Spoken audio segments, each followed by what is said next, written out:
Today's short topic is going to be credit, as in getting credit for your work, being in the credits, things related to that, because when the previous video discussed the importance of the things that we've done help shape the degree to which other people trust that we can do things, including ourselves, that really only helps to the outside world if we have proper credits. Now, credits are a complicated and sensitive issue in industry and at scale because it's something people have strong feelings about. It's something that divides who should and shouldn't be credited if people leave mid-project, if people did very little for a project, if people were only briefly involved, but maybe in an important way. Attitudes vary. Now, our answer to this in Home Team is that we have incredibly specific credits.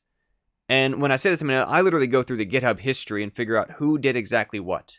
We don't want a pile of programmers. We don't want a pile of artists. We don't want a pile of names that just say did audio.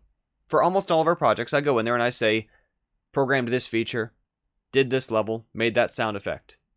Because to us, credit's very important. Now, there's also been commercial cases where I've done advertising games where I, as part of my contract, got paid more in exchange for not receiving any credit. And I could still point to it from my portfolio and be like, that's a thing I did. Provably so. But from the game itself, you couldn't find me that way.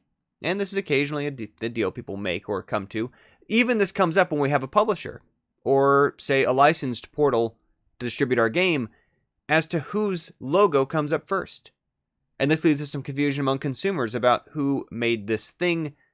And actually, this particularly confuses me in the case of games because I think a lot of consumers consequently give too much credit to who the publisher was, who funded it, who distributed it, who helped get it to that localization or to that country. And it's almost like from the book world, if we were like saying, my favorite author is Penguin Books. From the film world, my favorite director is probably Paramount. It's so different, that publishing layer of branding. But again, it comes down to a crediting question. Now, at a much smaller scale, and just day-to-day throughout our lives, even outside of games, credit also comes down sometimes, unfortunately, at a deeply human way that we kind of, don't love that it's the case, but it's just the way we're wired, is going to go partly to who presents the idea. And this includes, even if the person presenting the idea is specifically going out of their way to make sure that they are giving credit by name to the specific individuals. Think about when you've been in a class project, or maybe even a project at work, where you're part of a group, you're all doing something. Whoever presents that idea at the end of it, disproportionately to other people at that company or other people in that classroom, or certainly to the teacher or to the boss, kind of gets connected with the work that's presented.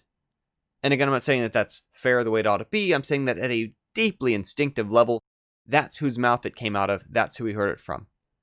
This is why out of the skills that we help people practice, and again, Home Team is the environment where I work with these people, we think it's very important that people get practice public speaking or group speaking, or at least presenting their work. Which, to be fair, is totally different than saying being a paid public speaker. It's very different than giving a speech, than giving a keynote.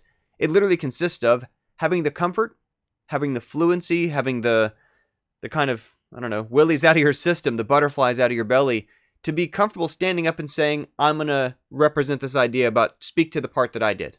About saying, okay, well, here's a project idea that I had that I'm driving. I'm going to get up there. I'm going to say each week what's new. I'm going to point to the progress that we're making. And again, you still should, and our leads make a point of, absolutely do, point out who did what, thank them for their contributions, call attention to their work, but ultimately, it is a useful life skill for the remainder of whatever career path that you're in, for whatever field of study you're in. To be comfortable overcoming, okay, even if I'm not inherently a public speaker type, even if I don't love being a charismatic lead singer of the band sort of thing, if you're going to have ideas and do things with those ideas, and you would like proper credit for those ideas, it is worthwhile to get some practice speaking on camera, speaking to groups, public speaking in some sense of the word. And so again, it's where, like in our Home Team project, for example, so maybe about a third of our members, and the number fluctuates, have been project leads. And as part of that, every single week, for somewhere between 6 weeks and 6 months, depending on the size of the project that's been pitched, that person not only did the pitch presentation and the final release presentation, but for every single week in between, they are practicing speaking to others about what they're doing. And in the process, creating an artifact where they can look back on how that recording went, if there's anything that they would make any subtle changes to. This builds up fluency in a way that sometimes we see someone who their first presentation is a little awkward, a little stilted, a little incomplete, but by the end of it, they're very comfortable. in a way that increases the odds that when someone has a question about something that they can speak up about, they're more likely to. In a way that then, again, throughout their whole careers, this isn't just about home team, or this isn't just about game development. Throughout whatever they're doing in life, they're more likely to get the proper credit they deserve for having been comfortable to not have someone else speak up on their behalf. And how useful that is to us. And so why that's an important skill we practice alongside coding and art and audio and level design and writing and other craft skills that we have. The other thing that also comes up in credit, this is a huge one that I alluded to the other day in that much longer discussion with Game Dev TV, KB, Corbett, is a matter of NDA, non-disclosure agreement, which what we alluded to there was that there's reasons why at big companies they have to keep certain things secret. And even though from the outside, sometimes we get the idea that NDAs are there to protect the secret sauce, right? They've got all kinds of gold trade secrets that if only we knew, we could do business as good as them. Reality is a lot of NDA is hiding work that is below the line of what the company is either willing to promise yet or ever wants to get out. It's hiding some of the thrashing. It's hiding some of the experimentation. Think of it if you were a writer and you never wanted to publish your rough drafts because people will look at your writing differently than if they only ever see the stuff that you've decided passes the bar to publish, to put out there. Very much the same thing applies to NDA. Now, unfortunately, because of that, one of the things that happens is that people working in a commercial context, where they're being paid by someone else who is typically as part of that payment, has an arrangement to own access to that IP and control use of where it can be shown or used, you can wind up doing things that either don't wind up in the finished, projects that you're part of, or you can't really speak to because it didn't ever get released. I've got friends who worked on entire games that were finished, but because of the business models at play, because of the projections and sales and initial sort of critical focus groups, etc., it never got released because it didn't justify the cost to manufacture, distribute, and so on. It's a very real thing that happens, and especially in game industry in particular, there are people who have a 5, 6, sometimes 10-year gap in their resume of they can tell you what franchise they worked on, but that's about the extent of it. They can't really show you the work that they've done. So we've also had people who in our group join because they've done work outside of it, commercially, but have such a hard time showcasing, and speaking to it. Whereas in Home Team, our membership agreement specifically protects, without having to ask special permission to the project leads, without having to ask special permission to the other members, nothing is NDA'd. You can show videos of your stuff, you can show screenshots of your stuff, you can show it off in your portfolio with the expectation and fair arrangement that the same is also true for all of your teammates and collaborators and leads and other people involved in our group. But that NDA is another thing that makes it complicated about making sure we're getting credit to the world, because it's hard for me to say you can trust me to do this because I've solved, a melee combat system for a game that never got released. How do you back that up? And this is also why one of the trade-offs that we make in the case of our games is that we use all the work we can that gets done, right? We don't leave a lot on the editing room floor. Sometimes people talk about what's the difference between what we do and what a studio does. Our ultimate goal is to help our members grow, to help our members opportunities, to help our members get things out of their systems, to try new skills, to see their work integrate into a practical result. Whatever gets made gets used, right? With as few exceptions as possible. If someone builds it, we put it in there. Whereas if our goal was to make the shiniest game possible, without regard for the implications on our developers, then we might throw a lot of that away. We might say we're only keeping the top, 15% of levels. We have to, reject 40% of the models. We have to reject half the music submitted. We don't want that kind of waste because we want people out there. And again, like I've used the example before, it's a bit like if we were, a club sport, in which case everyone goes out there to play. Nobody's on the bench, right? You're there to practice. You're there to do the thing because that's how we grow. That's how we get our ideas out. And ultimately, I think it makes our projects much richer in terms of the amount of views and voices and styles, the amount of chance for us to go outside of things that we haven't proven ourselves for yet. That would be hard to make that case yet to my boss because I haven't done it. It's a context where it's safe and encouraged to do the things outside of your main skill set. To do a model because you want to, sound effect because you want to, level because you've never done one before, where you don't have to prove it to everybody else. You do it, and that in itself is the act of proving it. Thereafter, you're someone who's done that, and it lets you focus on doing it better each time, lets you learn from the hindsight. And a lot of the same sort of thing happens conceptually, that like in code, by the second, third, fourth time you've solved a problem in programming, it's much faster because you're able to work with a much bigger chunk of a piece you can count on. I've solved that before. I can even refer back to how I did it. I could do something with some other changes to it. At some point you have, okay, you know what, I can easily picture 5 different ways I could handle this.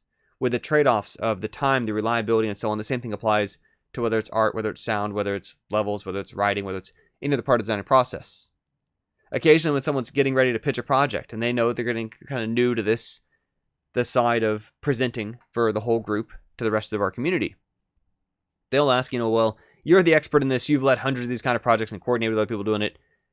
How long will a project like this take? And I get to have that discussion with them that, well, for any given one of these games, there's a version we could have done in 2 weeks and there's a version we could have done in 2 years.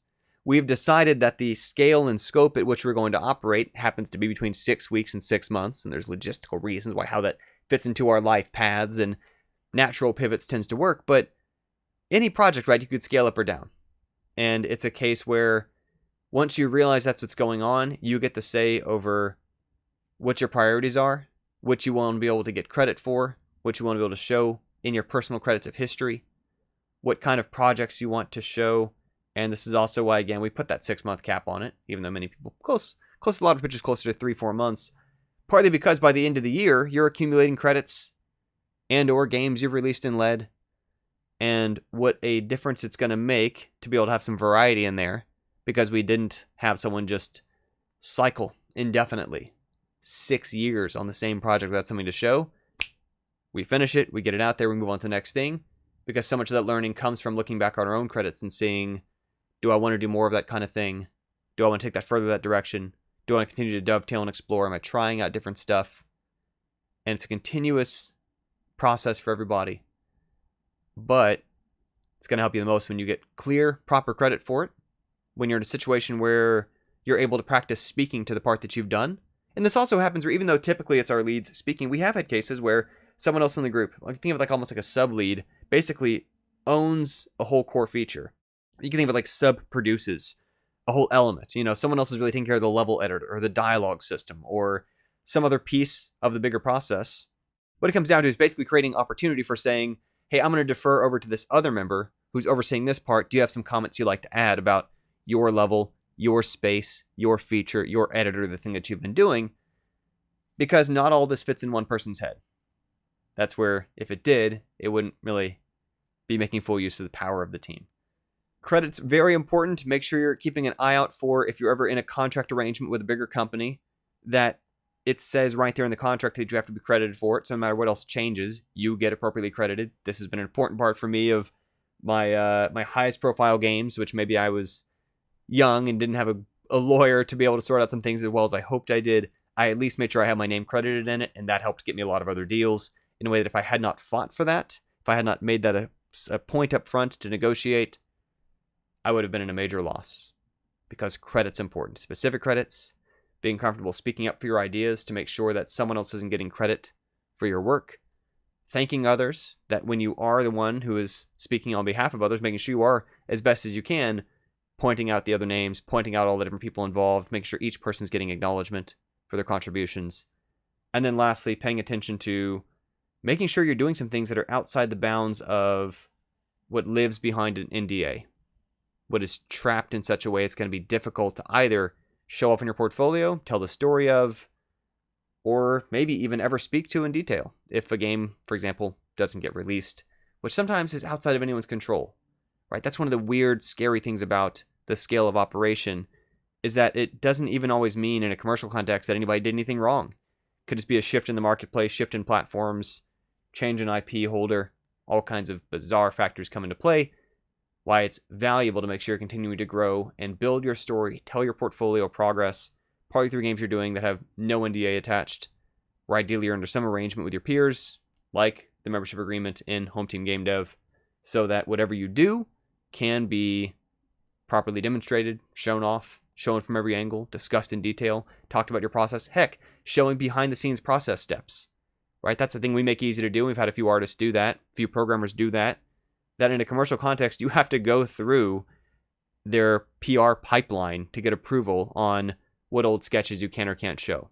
So you're not giving away trade secrets about company process. So you're not giving customers a more raw look at something than they're willing to put the okay on. Anyway, those are the points today about crediting for your work, making sure it's important. I'll also say while we're here, Reminder, we do have this new weekly email list going, gamedevtraining.com. That is where every single week I'm just sending tips, stories. Occasionally, in PS, I'll throw a link out to a video. Occasionally, I'll actually give you a free copy of one of our paid resources that we typically include with Home Team membership. So anyway, that's gamedevtraining.com. Sign up there. It's free. Get those weekly emails. And I'll catch you next time.